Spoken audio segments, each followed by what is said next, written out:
आइए जानते हैं अमृतपाल सिंह के गिरफ्तारी के बारे में। अजनाला कांड से एक दिन पहले पंजाब पुलिस ने अमृतपाल के खिलाफ दर्ज की 2 एफआईआर एनएसए के तहत गिरफ्तारी के पीछे मुख्य आधार खालिस्तान समर्थक उपदेशक को पंजाब पुलिस ने रविवार को मोगा जिले में गिरफ्तार किया और 1 महीने से अधिक समय तक फरार रहने के बाद असम की जेल भेज दिया। पंजाब पुलिस ने राज्य के अजनाला में एक पुलिस स्टेशन में हुई हिंसा से एक दिन पहले 22 फरवरी को वारिस पंजाब डे के प्रमुख अमृतपाल सिंह के खिलाफ 2 प्राथमिकी दर्ज की थी और दोनों को गुप्त रखा गया था। ये अभी तक पुलिस की वेबसाइट पर उपलब्ध नहीं हैं। इन एफआईआर के एक दिन बाद थे दर्ज। अमृतपाल सिंह ने अपने समर्थकों के साथ 23 फरवरी को अजनाला थाना परिसर में धावा बोल दिया था, जिसके लिए हत्या के प्रयास और अन्य धाराओं के तहत प्राथमिकी दर्ज की गई थी।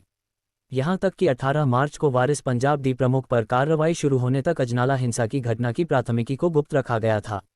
पहली प्राथमिकी बगापुराना थाने में धारा 121 एक भारत सरकार के प्रति असंतोष भड़काने का प्रयास, 143 गैरकानूनी सभा में भाग लेना, 153 एक विभिन्न समूहों के बीच वैमनस्य शत्रुता को बढ़ावा देना, 153 बी अपराध के तहत दर्ज की गई थी।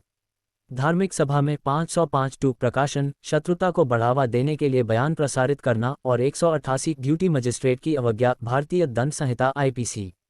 दूसरा मामला आईपीसी की धारा 153 ए और 505 के तहत अमृतसर पुलिस आयुक्तालय के तहत पुलिस स्टेशन डिवीजन बी में दर्ज किया गया था। कड़े राष्ट्रीय सुरक्षा कानून के तहत अमृतपाल सिंह और अन्य की गिरफ्तारी के पीछे ये 3 प्राथमिकी मुख्य आधार हैं।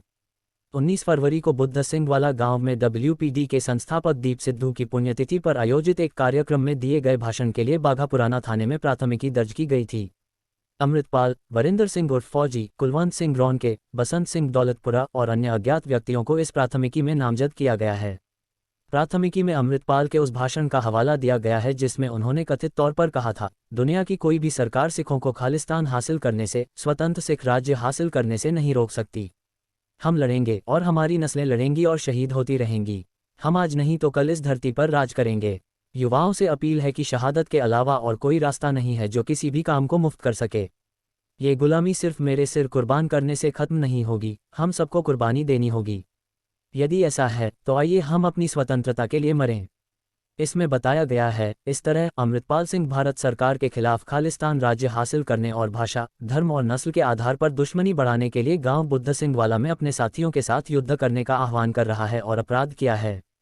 घातक हथियारों का प्रदर्शन करके और भड़काऊ भाषण देकर भारत सरकार के खिलाफ शत्रुता भड़काने का। दूसरी प्राथमिकी दीप सिद्धू की पुण्यतिथि के संदर्भ में भी दर्ज की गई थी। 15 फरवरी को अमृतपाल सिंह ने हरमंदिर साहिब के बाहर मीडिया से बात की थी। हालांकि एफआईआर में जलियांवाला बाग के बाहर की जगह का जिक्र है। प्राथमिकी के अनुसार उन्होंने कहा, आज शहीद भाई संदीप सिंह दीप सिद्धू की पहली बरसी है, उनका पहला शहादत दिवस। 1 साल पहले की बात है कि भारत सरकार ने उन्हें एक साजिश के तहत समुदाय से दूर कर दिया। इसलिए आज पहली वर्षगांठ पर हम अकाल तख्त साहिब में प्रार्थना करने, उन्हें याद करने और समुदाय की आज़ादी के उनके सपने को पूरा करने के लिए आए हैं। हम समुदाय के घर के संघर्ष, समुदाय की बढ़ती आत्माओं और उनके द्वारा दिखाए गए मार्ग के लिए प्रार्थना करने आए हैं।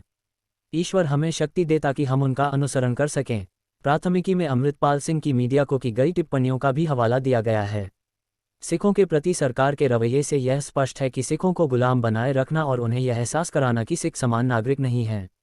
जब सिख अपने अधिकारों के लिए लड़ते हैं तो उन्हें आतंकवादी के रूप में टैग किया जाता है। मुझे बताएं, क्या देश के प्रधानमंत्री या गृह मंत्री ने कभी कहा है कि वे हिंदू नागरिकों को बदनाम करेंगे? यानी सिखों की प्रेरणा और हिंदुओं की प्रेरणा में फ़र्क है। सिख ऐसा नहीं कर सकते, लेकिन हिंदुओं का अपना सपना हो सकता है। मुझे लगता है कि कुछ भी नहीं टाला जा सकता है।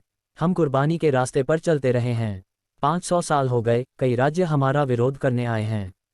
उन्होंने अब भी हमारे खिलाफ साजिश रची है। पुलिस दस्तावेज ने उसे यह कहते हुए उद्धृत किया। प्राथमिकी के मुताबिक अमृतपाल सिंह के बयानों ने देश की अमन चैन को भंग किया है।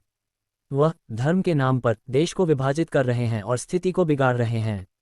उन्होंने धर्म के आधार पर विभिन्न समूहों के बीच नफरत फैलाने के लिए भाषा का इस्तेमाल किया है। इससे हमारी शांति भंग हो सकती है, जिसके लिए मामला दर्ज किया जाना चाहिए और जांच की जानी चाहिए।